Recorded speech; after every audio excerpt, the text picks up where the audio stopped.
Well, well, well, look at that wicked, evil, grinning skull with the knife and the syringe and the eyeball and the broken teeth and the backwards lettering. Well, maybe things look a little bit different, but I can assure you, everybody, that even though the image is backwards and the background will soon be unfamiliar to you, and we're running about 2 hours earlier than normal, there is no doubt that this is indeed Tent Talks Tunes.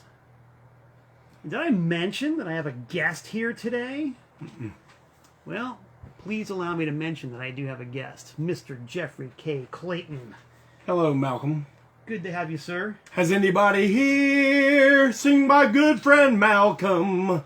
Yeah, he's right here. Right here. On Tent Talks Tunes. Yeah, baby. It's happening, man. It's happening. So what does this means? I'm in Charlotte, North Carolina.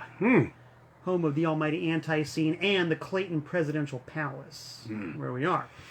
And if some of you more educated viewers were watching yesterday on the ANTiSEEN Facebook page, you would recognize the surroundings that we're at, the Clayton Museum itself. So it's really, really excellent to be here. Got some gigs coming up, man. Actually, a gig in Gastonia, North Carolina, Freeman's Pub this Friday. This Friday night, live. Can you dig it live? I can dig it. All right. I can dig it. Who are we playing with? Stop talking. Okay. I mean... Oh, you mean the band Stop Talking? I did set myself up for that, didn't I? Yeah, we're playing with local punk rock legends. Stop Talking. And one of the area's best rock and roll teenage combos. Queen City Rejects. The head honcho of Queen City Rejects, his name is Johnny Dick. It's his 50th birthday. 50, the big 50. The big top of the hill going down now. We can say that because we've already been. We've already been. Nowhere to go but down We're on now. the way down. Oh, boy. So, yeah, it's going to be a rocking good time. It's not going to be a crime. The price is free. That's the price for me. It's the price for you. There's nothing you can do except come to Freeman's Pub and see it all live. It's going to be good. I personally am very excited. I'm not going to reveal any surprises, but we've got a set cooked up just chock full of old stuff, new stuff. It's all good, man. You know what? I don't even remember what the set list is, so I will be shocked when I come in for practice tomorrow. Yeah. Hopefully you guys will hammer it all out tonight. I can assure you, sir, that the hammer is ready to be wielded. As a matter of fact, I got it right here. I'm taking this to practice tonight, and we're going to take this to some of those songs. And we're going to get them into shape, and it's going to be good. This, actually, check it out. This is a genuine Clayton hammer. It does say Clayton. It is not a Naughty-Alk hammer. It's a Clayton hammer. Is this, sir, the Bloody Hammer? No. The Bloody Hammer is a patriotic hammer. It looks kind of like an American flag. It's been turned into a hammer. Interesting. Interesting. And, you know, I do recall that is the very hammer that you used on the Halloween quarantine broadcast. You are correct. And it was a bloody hammer. It was a bloody hammer. And if you people don't know what I'm talking about, I recommend strongly that you go to YouTube, which is probably where you spend at least 67% of your life anyway. You know, kind of like I do. Go to YouTube and the ANTiSEEN official YouTube channel. Do yourselves a favor and go check out the video of the ANTiSEEN Halloween Quarantine live broadcast, which was a career highlight, sir. It was quite a program. It really was. I was showing it to my dear friend Leslie Wimmer of Open Books and Records a couple of nights ago, and it was great because she'd never really seen ANTiSEEN in action. It was kind of a new thing to her. And just watching her react to all of our high spots, having never seen the flames and the blood and the core, I mean, she was really getting off on it. It was pretty cool. Well, it's a program. It's designed to entertain children of all ages. Yeah. We are a show band. If you don't believe it, come to Freeman's Pub and we'll show you. I can just say for myself, I don't drive 810 miles just to play golf. Right. You know, this is the serious biz. So I'm pretty stoked. And, core blimey, the new album is happening. We're right in the midst of recording the new studio record from ANTiSEEN entitled Great Disasters. Oh yeah, I wouldn't lie to you.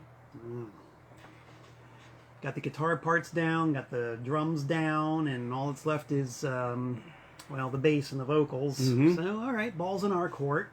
I think we can handle it. Yeah, I think so. It'll be all right. It'll be all right. So, yeah, that's why if any listeners and viewers out there are mildly confused about what they're seeing and why they're seeing it, that's the background. There is a reason for all of this. So what we're going to do tonight on Tent Talks Tunes, or I should say on Tent Talks Tunes, is we're going to continue the thread that we started yesterday on Break On Through, which was happening live on the ANTiSEEN Facebook page, and will be on the ANTiSEEN YouTube channel very, very soon. Mr. Jeffrey K. Clayton and I were discussing some of the books that were found in the Presidential Library. And it was so much fun. That was only part 1, so now we're going to do part 2 for you, but not until I take a little bit of a detour here and just mention, you know, the reason why I showed this is to show you some of the wonders that are in the permanent collection here at Clayton Manor. I was just loitering around in here earlier today doing some texting, and I was leaning against a shelf, and I looked down and I saw this sticking out. And I pulled it out, and this is the original Jeff Gaither artwork for the Murder Junkies logo? It's not the original artwork. Oh, okay, not the original. It is, when I toured as lead singer of the Murder Junkies for the first time in 93, or 94, whichever our first tour was, shortly after Gigi died. I imagine it was 94.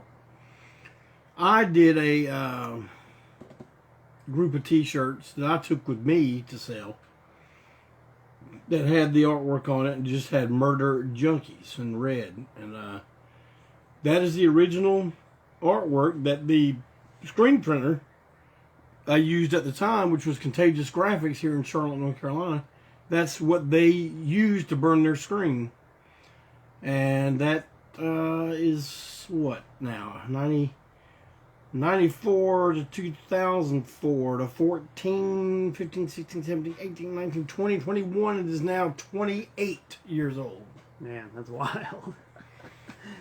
I just love the randomness of it's just sitting on a shelf, you know.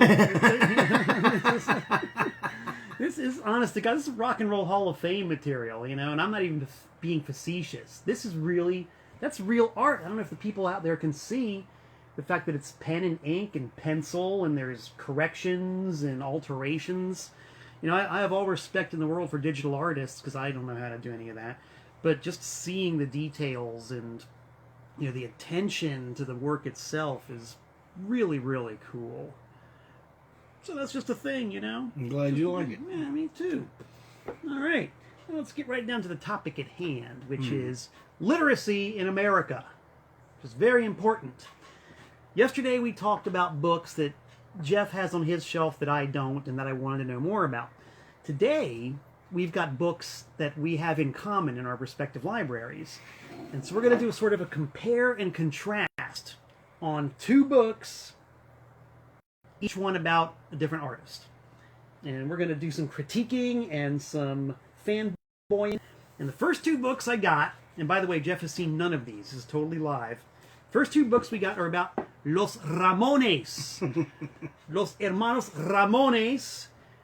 This great book by Monty Melnick, On the Road with the Ramones, and this book by Dee Dee Ramone, Poison Heart, Surviving the Ramones. 2 different books about the Ramones, each one very different from each other. Yeah. So tell me your initial impressions. Like when you look at these two side by side and you think about what's in them, what's the first thing that comes to mind?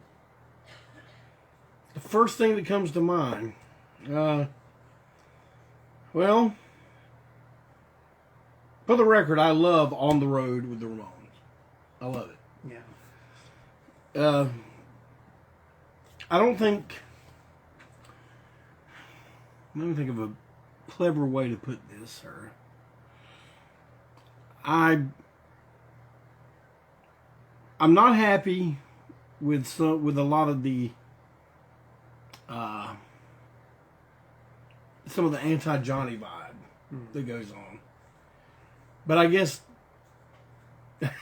Johnny made himself kind of hard to deal with.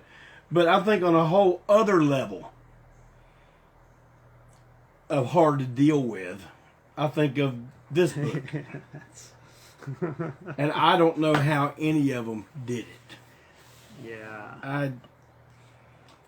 I love Dee Dee Ramone just like anybody, but I'm telling you what, man, I do not like, I'm not impressed with drug addicts in any way, shape, or form. And some of the nonsense in this book is just... you just kind of shake your head and go, what the fuck? Yeah, that's kind of my reaction. I like it.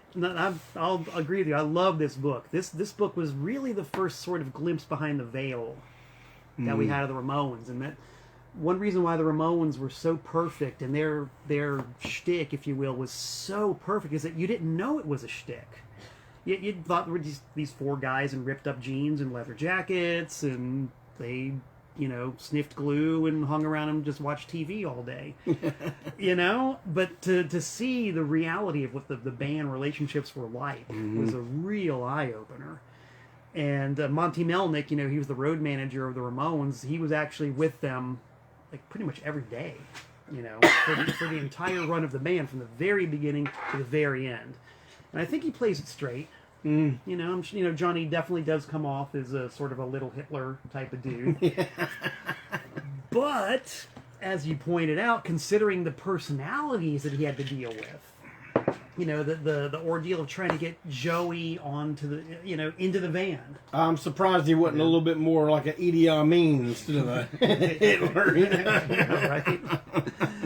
Would have been no band left if he'd gone down that route, And then Dee Dee with his, wild mood swings. And, this book is basically, how many pages in this thing here? What do we got? We got 185 pages. This is basically a 185-pound hallucination. Yeah. I think it's an apt summation. Whereas Monty, it's just the facts, ma'am. Just the facts, sir. Jolly good read. Very entertaining.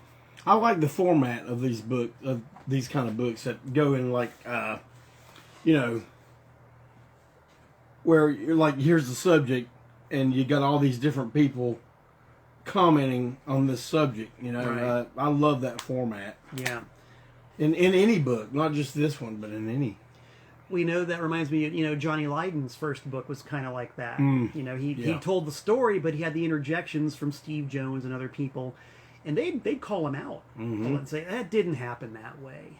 But Johnny put all that in the book, which I thought was really cool. And yeah, this is a good one. So yeah, we got it kind of like got a hit and we got a, Got two strikes, right? All right, going on to another artiste that both Mr. Clayton and I agree on very much in two books. We have Me, Alice, by Alice Cooper. And then we have Alice Cooper, Golf Monster. Two great autobiographies. You gotta be of a certain age group to get that one, kids. Two autobiographies, I think they're written easily 20 years apart, maybe even 30. Oh, I think 30. Yeah. So what are your impressions of these two autobiographies by the same guy written three-ish decades apart. Well, when I got Me, Alice, I couldn't stop reading it. And I know I've probably read it four times. 4 or 5 times, all the way through. I love it. Some of it I think is embellishment. Alice really never had no one call him out on any of the stuff, but some of the stuff just sounds too.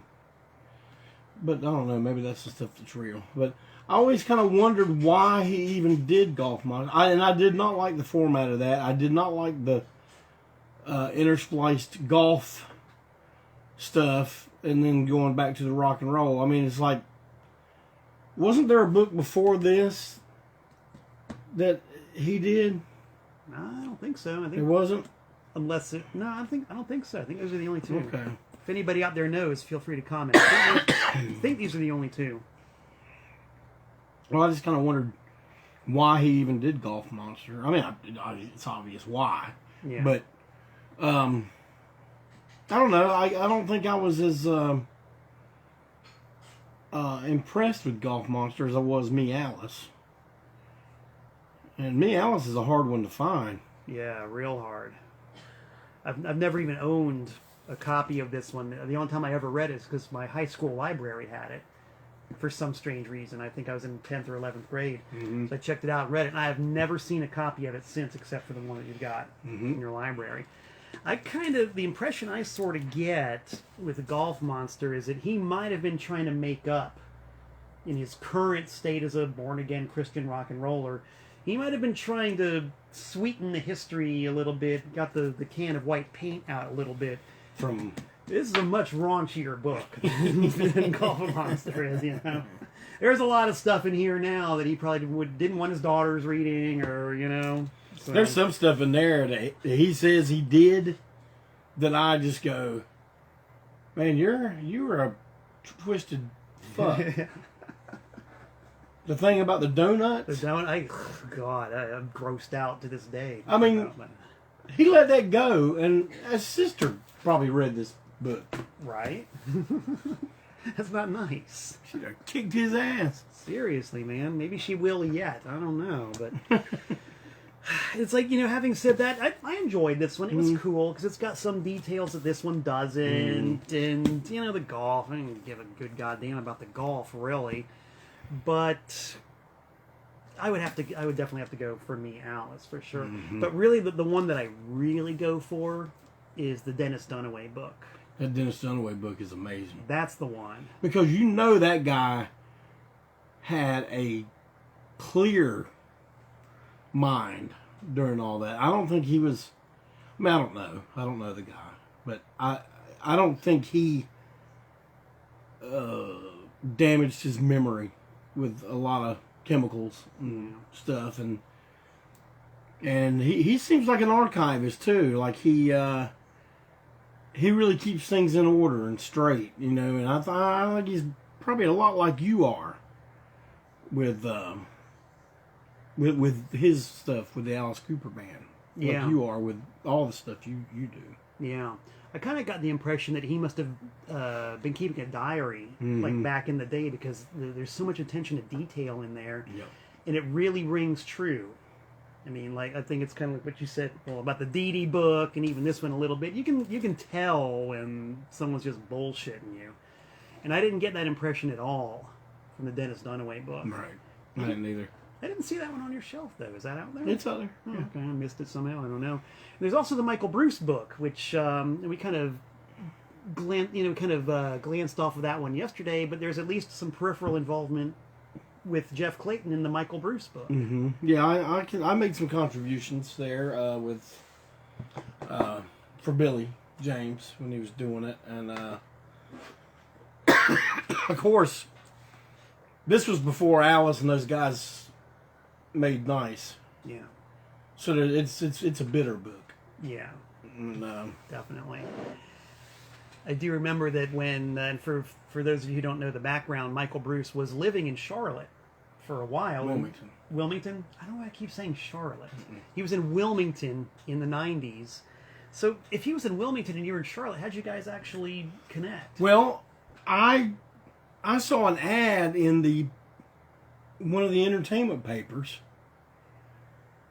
up in Hickory, North Carolina, a club called Cadillacs. Mm-hmm.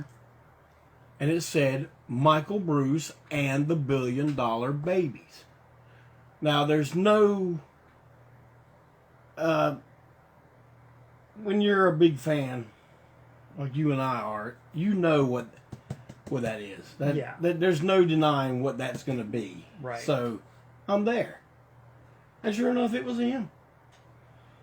They did a pretty damn good set that night, too. And then I found out, well, damn, Billy, I know Billy James, and then we started talking, and he introduced me to Mike, and then I decided I wanted to put on a show with them. And so, I don't remember what year it would have been. 96, I guess. 96. I booked Michael Bruce at Jeremiah's in Charlotte. I promoted the whole thing. I put up the guarantee, fed the band at our house, everything. And it was a great weekend, man. Other than getting served papers for assault charges in Myrtle Beach. But other than that, it was a great weekend. Yeah, and for those of you who want to know what that story was about, go to the ANTiSEEN YouTube channel. That's a whole... The Jeff Clayton Goes to Court episode of Break On Through is archived there. Yeah, Michael Bruce is a funny guy, man. And again, for those... We're sort of presuming that everybody knows, but Michael Bruce was probably the principal songwriter and rhythm guitarist and backing vocalist for the original Alice Cooper group. And it's always very important to make the distinction between Alice Cooper, the group, and Cooper, Alice, the solo artist. Big difference. Big difference. So, put that in your pipe and smoke it. Man, I think the Alice Cooper group were one of the best things America ever turned out. By far. Ever. And that's in a country that gave people early Aerosmith, early Ted Nugent, the Ramones, Cheap Trick. And I think the Alice Cooper group is one of the best things to ever come out of this country. No, definitely, man. Shortly before I left to come down here, I was playing Killer. I can never decide if it's my favorite Alice Cooper group or not. I don't know, but yeah, what an album. And I was listening to Halo of Flies, and for maybe the first time in my life, I was just sitting there listening to it. I wasn't thinking about anything else. I was just listening to the song, and I realized, and I tried to count them up in my mind later, there's something like 18 parts to that song. Yeah. And they don't repeat. Mm-mm. It's just like one movement after another, and they flow together so perfectly you don't even notice. Well, Frank Zappa said some of the stuff that they did that even he couldn't write it out. Yeah. I mean, I'm sure that the stuff they were playing about the time Killer came, he could, but they were always like a little odd, and I don't think people realize how odd until you sit down and really think about it. Yeah. But you're right. There's no chorus. It doesn't go back to any part. It just constantly evolves and moves. Yeah. Until it wraps it all up at the end. Yeah. It's like close to 9 minutes long, and there are live recordings out there of them playing the song in its entirety perfectly. That's badass. And you would have people. I've been in bands with people. You would have people going, you can't do that. Where's the bridge? Where's the chorus? Where's the hook? Yeah. Somebody, I imagine Dunaway had a lot to do with it. That was his forte, the weird things. Yeah. Yeah. And it's just like, it's going to be a constant movement. Never going back to anything prior. And I think that's genius. Definitely. And Dennis Dunaway, I had a chance to see Dennis Dunaway, Michael Bruce, and Neil Smith play a live show with my friend Rick Tedesco up at the Guitar Hangar in Brookfield, Connecticut. So it's, 3 of the original Cooper guys. And what was really plain to me was that Dennis was the engine of that band. He drove the whole thing. He was clearly leading the band, which I thought was very interesting. Yeah. Very interesting. Man, we can talk about Alice Cooper all day. Yeah. But we're not gonna. Mrs. Clayton has been in the kitchen all day working diligently on feeding this percentage of the band. And I'm not trying to rush things necessarily, but it smells good. It smells real good. So we've got to get down to business here. I see a comment here. Travis Lee Overcash says that the camera keeps zooming in on Jeff's eyes, and they're lovely. Might be a problem on his end. Keep zooming in on my eyes.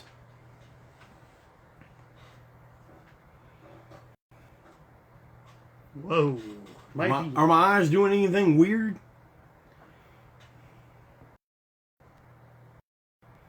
How's the problem on his end? Problem on his end. So we're just going to disregard it completely. Okay. All right. Sorry, Travis. Yeah, man, you know, we're just here doing our thing, you know. That's all we can do. We got to do our thing. Thing. Two sort of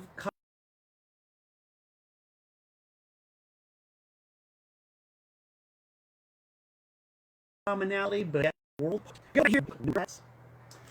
And then another book by another dude named Paul Stanley, and this book is called A Life Exposed, Face the Music, or Face the Music, A Life Exposed. Two dudes, one band, two ever so slightly points of view. Discuss. All right. Well, I must make a confession. The first one I read of the series was Jeans. Mm-hmm. Then I read Aces. Mm-hmm. Then I read Peters. Mm-hmm. I enjoyed all three of those.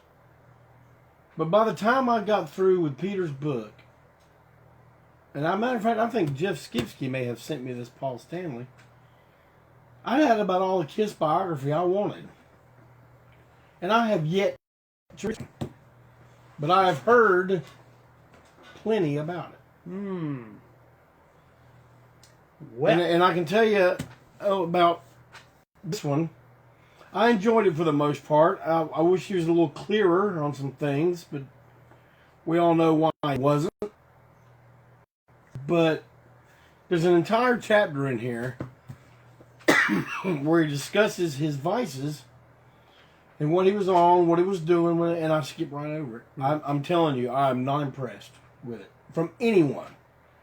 Not just people that come to our shows. Hey, man, I saw you guys. I was on mescaline or, you know, whatever.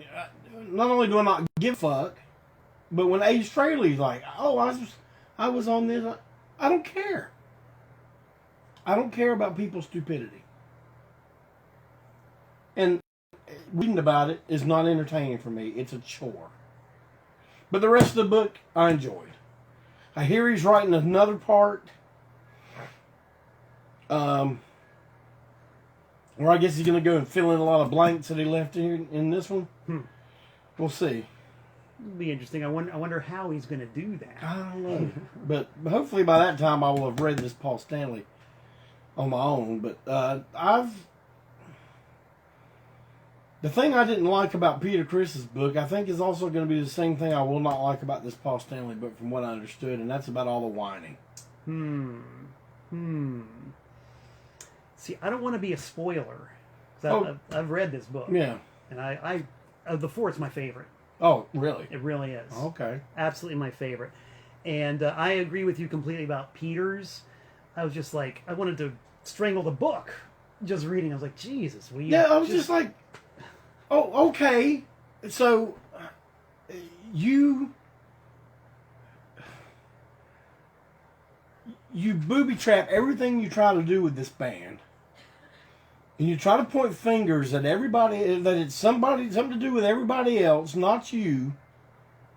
And now you're in a, like, okay, since when is making zero better than making less than Ace Frehley. Right. Yeah. I know. It's like, he's just one of those dudes who just seems completely determined to be unhappy at all times, no matter what. Right. I don't think he can be happy. Yeah. I don't think he can be pleased. I mean, if you read every one of the books that even has not associated with them, just about them, from other people. Early on, he was making demands and had to have it this way or I'm walking. And I've said it time and time again. I'd have told that son of a bitch to walk the first time he did that. I'd say, you know what? No one knows who you are. We haven't done enough for you to become beloved yet. Mm-hmm. So why don't you just go ahead and fucking walk? Yeah. Yeah. We'll get Jerry Nolan. Yeah. Ooh. Now that's a good one, man. that would have been something. You know, it's funny, people will argue the merits of the musicianship of the members of Kiss all they want. I mean, they're good musicians. Mm-hmm. You know, and Peter Criss was a damn good drummer. But man, look, I will not sit and agree with Paul or Gene or whoever says Peter was not a good drummer. He was a fantastic drummer. But that tude that went with it, right. God damn. Right. You know? Yeah.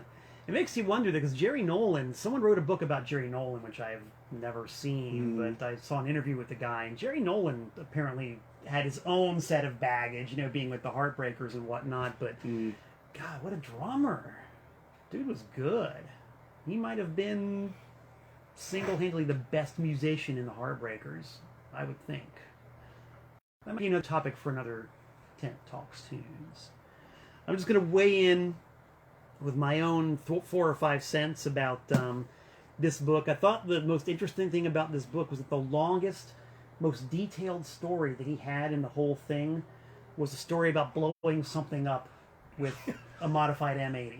There's like a whole chapter of it in here. That was the most interesting thing in this dude's entire life, was blowing up a tree trunk somewhere on a golf course. All right, that's cool. Priorities, we all got them. Other than that, yeah, I just kind of skipped through it. You know, it was cool for what it was. This one, once again, without ruining the reading pleasure that you've got, this one I thought that was single-handedly the most emotionally honest and, in a lot of ways, just like really heart-wrenching book out of all of them. You know, Gene's various books all have that sort of element. I mean, yeah, he's a blowhard and a, self-promoter, but I think he's basically honest. You know, and he'll come out and say, look, if you think I'm full of shit, don't buy the books. Don't buy the records. I don't care. No one's forcing you to do this. So there is kind of that element of it. But Paul, I was not expecting the heft that this book has.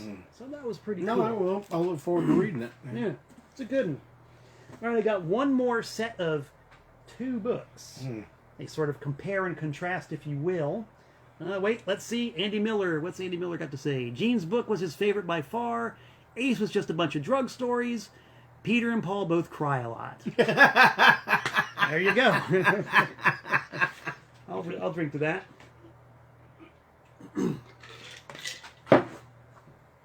All right.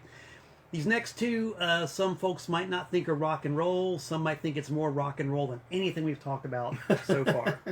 We got 2 great sort of autobiographies. We've got The Groucho File by Groucho Marx, and we've got Moe Howard and the Three Stooges by the Three Stooges. These are artists who are extremely important to yours truly, and I think they might be to you too. Yes, sir. Let's dig into these respective books, shall we? Start with Groucho, huh? Man, you know what? I have these copies of these books I just acquired recently. And when I say recently for this one, I'm talking about maybe in the last 6 years, 6 or 7 years. This one recently, this belonged to Scott Savage. Yeah. And I acquired it. But I had both of these books earlier in my life, probably when they came out. Especially this one. Yeah. But I read them both back then. I would like to go back and reread them again, especially this Groucho one. Groucho, the Marx Brothers in general, the Marx Brothers and the Three Stooges in general, both are just their stories just amaze me, and I know a lot. Yeah, I know actual guys that don't like the Three Stooges. Most women don't. Yeah. But I know guys that don't, and they don't get it, and I scratch my head. Like, what's not to get? It's the funniest shit in the world. Mm-hmm. But I don't know. Mm-hmm. But I love hearing about like Duck Soup when that was their last movie for that. Or Paramount. Paramount, yeah. And they just let it all hang out. Yeah. That movie's got some of my favorite lines. And most people think, well, that shit's not funny, but that part when Chico, was it Chico? Yeah. He says, what is it? He goes, what's of them things that a big steel that has a gun? And he goes, tanks. He goes, you're welcome.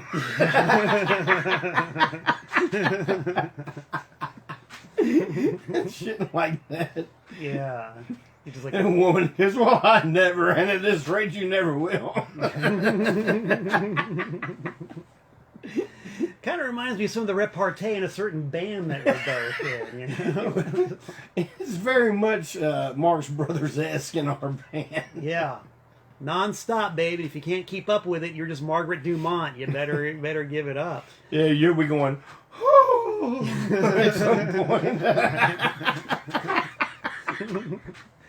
But these books are, if you have even a passing interest in any of this, these books are excellent.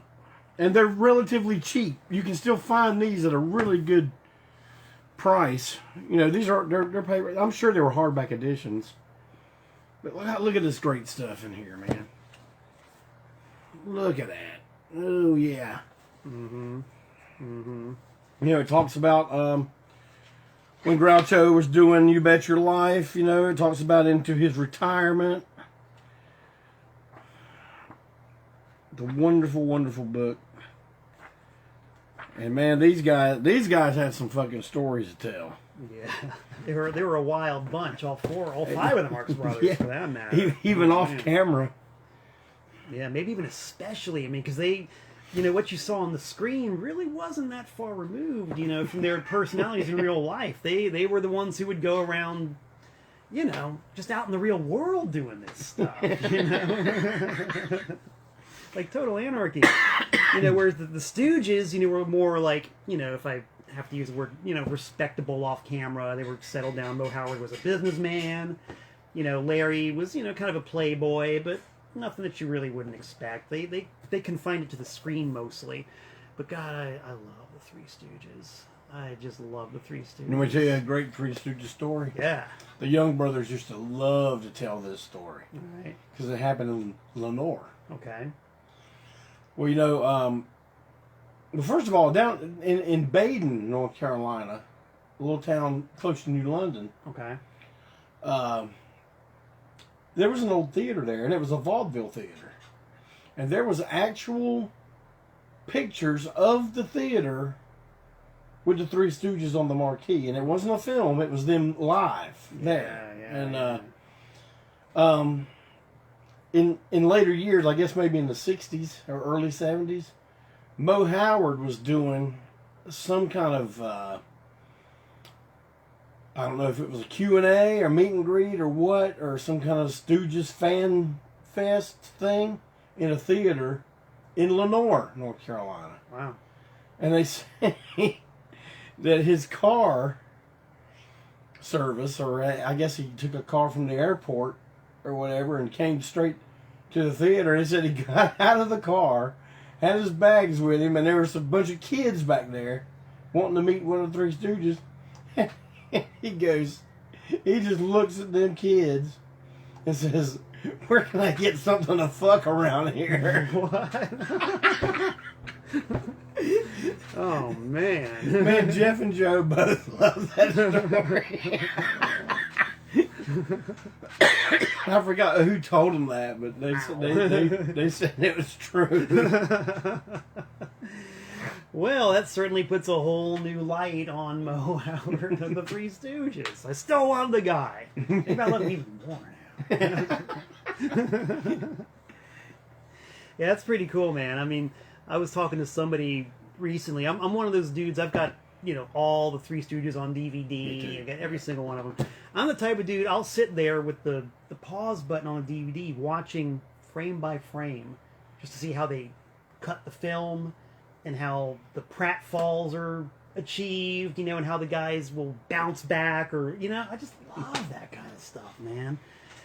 So if anybody wants to spend an evening with Malcolm Tent and or Jeff Clayton, you've been warned that you're probably going to be doing a lot of stop motion viewing of Three Stooges movies. And what's your favorite Marx Brothers movie, and what's your favorite Three Stooges movie? If you even, Three Stooges have like 188 films, but any in particular that stand out? My favorite Marx Brothers, hands down, is Duck Soup. Mm-hmm. I could watch that anytime. If you said, man, let's go in there right now and watch Duck Soup, I'm like, let's go. Cool. I love it. Love it, love it. And, I saw it in the theater. Oh, wow. In Mississippi. Hmm. There was an older guy in the neighborhood named Jesse Smith. He turned me on to a shit ton of good music. Like, this is 73. And he told me about the MC5. And he told me about the Grand Funk that I learned about other than American Band and Locomotion. Right. He was one that played for me the Red Album. Oh, yeah. Survival. Oh. Stuff like, because, well, when I say he's older, he was 21 at the time. And he was a guitar player. Mm-hmm. And he did tons of home recordings. He drew his own comic books. And, he was always cool to, lend a hand with, and of course, we always wanted to be like Jesse. So we were drawing comics and stuff. And, and he'd give us pointers on, how to clean it up and all this, and then it was just a great time in my life. And lots of discovery. Tons of discovery without the internet. Everything was done through research. Even, in 73, I'm 10. But you could get a magazine for 60 cents. And I ran a TV guide route in the trailer park we lived in. We lived in military people. And so I sold TV guides, and that's how I got money. It wasn't always Mom, because Mom wasn't going to buy every damn horror movie, comic book, rock and roll magazine that caught my eye. Right. And so, I was learning all kinds of stuff in 1973. Like 72 to 74, in that period, is stuff I discovered on my own. Or maybe through Jesse Smith. It's like, that's when I discovered Slade. Oh, yeah. Black Oak, Arkansas. The Stories. Rick Derringer. And it's all shit I still like to this very day. Right. But Duck Soup was playing at one of the theaters. I don't know what anniversary it would have been of it. What was that, from the 40s? Duck Soup was, I think, early 30s. 30, 33, 34, something like that. So, okay, 34 to 44 to 54 to 64 to 74, 40-year anniversary, and it was running through the theaters again. Well, Jesse Smith has this red tank top with a blue screen-printed cartoon of Groucho Marx on it. And he was trying to explain to me the screen printing process, and for a 10-year-old, I didn't get it. Yeah. So how do you? It's a screen and it's got your picture on it. How does the picture stay there? How do you squeeze the? But he was trying to explain to me about it, and so he puts on a suit jacket to go to the movie, and he slicks his hair back, paints on a big black mustache, wears some glasses, has a cigar. And so we saw that in the theater, and as far as Three Stooges, all right, let me ask you, are you a Curly man or a Shemp man? Shemp. Me too. All right. Yes. I love Curly. Yeah. But Shemp is just... he's the best. He's the man. And, man, I think my favorite one of theirs is something... What is it? Something in a Sixpence? Oh, Sing a Song Sixpence. Yes. Yes. Where they're tailors. Good gosh, man.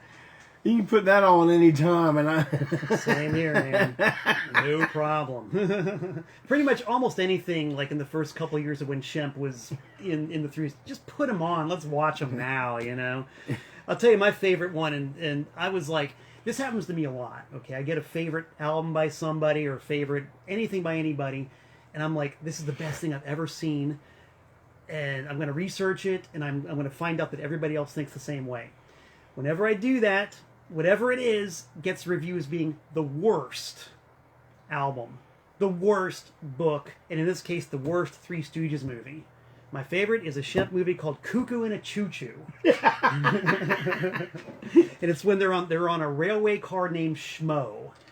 And it's just basically, I don't know if you remember it, but it's like they're three drunks in a railway car hallucinating. It's like a takeoff on a streetcar named Desire. And it's surreal. It's the most bizarre thing you've ever seen in your life. And in one of these books, it gets the rating as the single worst Three Stooges movie ever made. Fuck that shit. It is the best. It's funny you even say that, because I get the same type thing. Yeah. Like, it doesn't matter how varied the subject matter.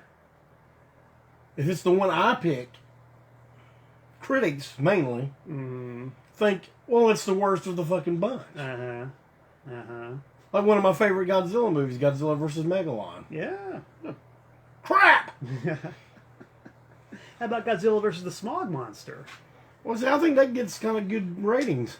I don't know, man. I mean, it's crazy, though. It's weird. That's a weird movie, dude. Save the Earth. Save the Earth. Yeah. But, man, like, you know, I got my favorite Allman Brothers records. I got my favorite Greg Allman solo. I got my favorite Dickie Betts solo. And they're the ones everybody... Well, this album was pretty terrible and pretty dismal. I'm like, God damn, I thought it was my favorite. We were talking about Rolling Stones Black and Blue yesterday. You know, that's usually the last one on the list as far as classic Stones records. So that's your favorite. Yep. Yeah. It is my favorite, but there are other Stones songs that I like more, if that makes any sense. Sure. Like, I would probably put in my top 5 favorite Rolling Stone songs of all time, Sway. Oh, yeah. But I don't like that album better than Black and Blue. Right.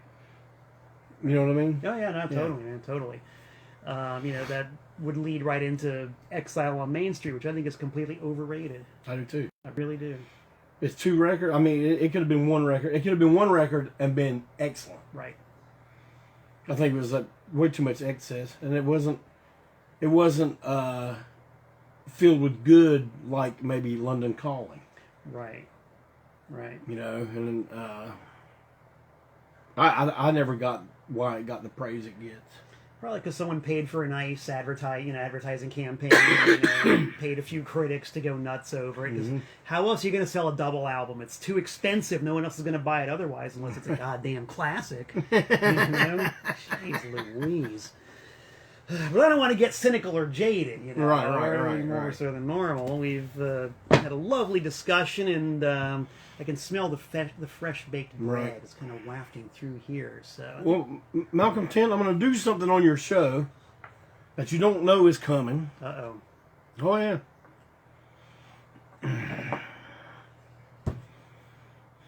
I got my hammer. Baby. Hammerhead. Oh, yeah. That's not what I planned on doing, though. Oh, okay. Malcolm 10, I'm going to let you keep this in your archive. What? That's right. Dude. You are going to be allowed to keep this in the Malcolm 10 archive. Wow. If I ever need it back for anything, just take me a good picture of it or something. You know, the only thing I would need it for is to make T-shirts, but I don't see making Murder Junkies T-shirts anytime soon. Yes, yeah. And I'm sure Merle Allen, if he happens to be watching, is relieved to hear that. So, man, Jeff Clayton, thank you so much. Yes, sir. That is boss. This will be taken home and very proudly kept safe. See, it's good to be an anti-scene, man. It's you get good. stuff. Yeah, stuff. It's all about the stuff. Whew, never mind the music. It's about the stuff. Stuff's way better than music. You know, seriously, goddamn. So on that legitimately heartwarming note, which is really cool, man. Thank you. We're gonna sign off and get some grub, and then half the rhythm section's gonna go toddle off to rehearsal and start working out those groovy love songs for our gig in Gastonia at Freeman's Pub this Friday. Yes, sir. Friday night. It's going to be all right. It's going to be tight. And if you don't go, we just might set you alight. Right. You've been warned. Always a pleasure, sir. Always great to have you down here in the great state of North Carolina. And it is great. My home away from home. That's all I got to say right now. I personally expect to be back in about 167 hours. Until we meet again, this is Malcolm 10 saying so long from the Tar Heel State.